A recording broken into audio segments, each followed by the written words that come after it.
کیا کہیں گے؟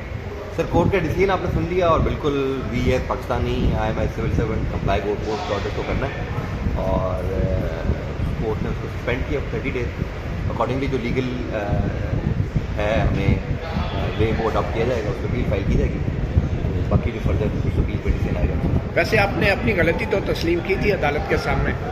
نہیں، آپ نے شاید کورٹ کو فالو نہیں کیا۔ جی جی، اس میں پراپر آرگومنٹ دیے گئے کہ جی جو ایم پی او ایشو ہوا اور اس کا بیسس رپورٹس تھی انٹیلیجنس بیورو کی اور اسپیشل برانچ کی، اور اس کے بعد ڈسٹرکٹ انٹیلیجنس کمیٹی ہے جس میں تمام ایجنسیز جو پاکستان کے ادارے ہیں وہ ممبرس ہوتے ہیں، وہ ایک کمیٹی کنوین ہوئی اور انہوں نے کنسنسس سے ڈیسیژن دیا کہ یہ لا اینڈ آرڈر کا ایشو بنے گا اگر ایم پی او ایشو نہیں ہوا اور اس کو ڈیٹین نہیں کیا گیا۔ وہ کورٹ کے سامنے ہمیں سبمیشنس کی گئی تھی، تو وہ ظاہر ہے وہ چیزیں کورٹ کا الٹیمیٹ ڈیسیژن ہے and we all as Pakistani has to follow the decision of the court, اور وہ بالکل ہم کمپلائی کر رہے ہیں۔ اب 3 MPO غیر قانونی قرار دے دیا گیا تھا، تو کیا ایجنسیاں کسی غیر قانونی کام کے لیے ایک ڈپٹی کمشنر کو حکم دے سکتی ہیں؟ میرا خیال ہے آپ نے شاید اگین وہ آئی سی فالو نہیں کی، وہ جو ایم پی او سسپینڈ ہو گیا ہے تو اگین پاور بیک۔ دیکھیں بات یہ ہے کہ لیکن اس سے پہلے ہوا تھا یہ نئی شہریار آفیدی کے کیس کی بات کریں؟ جی اس وقت تو سسپینشن تھی، اور اس کے بعد بھی جو کورٹ نے سسپینڈ کیا وہ بھی آئی سی اے میں وہ آرڈر، لیکن جب آرڈر جاری کیا کیا اس وقت وہ سسپینڈڈ تھا 3 MPO؟ نہیں، بالکل نہیں۔ تو وہ غیر قانونی تھا، آپ مانتے ہیں؟ نہیں، سسپینڈ نہیں تھا، میں یہی ٹوٹ کر رہا ہوں۔ دیکھیں آپ نے یہی بات کی نا کہ پاور سسپینڈڈ تھے، میں وہی عرض کر رہا ہوں کہ پاور سسپینڈڈ نہیں تھے۔ جب پاور سسپینڈڈ نہیں تھے تو غیر قانونی کیسے ہو گیا؟ نہیں، قانون کے حوالے سے تو فیصلہ دے چکی تھی نا 3 MPO کے حوالے سے اسلام آباد، وہ بھی آپ نے شاید فالو نہیں کیا۔ دیکھیں اگر آپ اس آرڈر کو پڑھیں جو مئی کا آرڈر ہے، ٹو بی ایگزیکٹ 29 مئی کا، اور اسلام آباد ہائی کورٹ کا، اس آنریبل کورٹ نے اس میں کہیں یہ چیز مینشن نہیں کی کہ کہیں ریسٹریننگ آرڈر ہے۔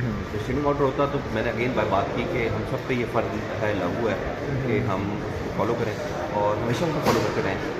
اور اس کے بعد ایک لائن آف ڈیٹینمنٹ ہوئی ہیں from different districts and through different F I R, اور اس کے بعد ہم نے تو دوبارہ جو ایم پی او کیا وہ کچھ 3 مہینے کی بات ہے، یعنی وہ اگست میں دوبارہ ایم پی او ہوا ہے، اور اس کا بھی بیک گراؤنڈ میں نے آپ کو عرض کر دی۔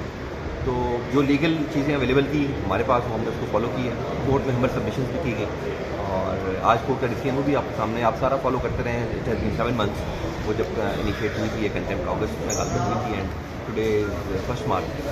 تو لیگل جو ہمارے پاس، تو آپ یہ کہہ رہے ہیں کہ آج 3 MPO کے جو اختیارات ہیں وہ بحال ہیں اور آپ آج بھی انہیں استعمال کر سکتے ہیں؟ دیکھیں میں نے آپ سے عرض کی کہ وہ آپ نے خود بات کی کہ وہ بحال ہیں، آئی سی اے میں سسپینڈڈ ہیں، وہ چیز کو آئے گی تو ضرور اس کو ایگزامن کیا جائے گا ایز پر لا، اور پہلے بھی ایز پر لا ہی چیزیں لکھی گئی ہیں اور دوبارہ دیکھی جائیں گی ویسی ہے۔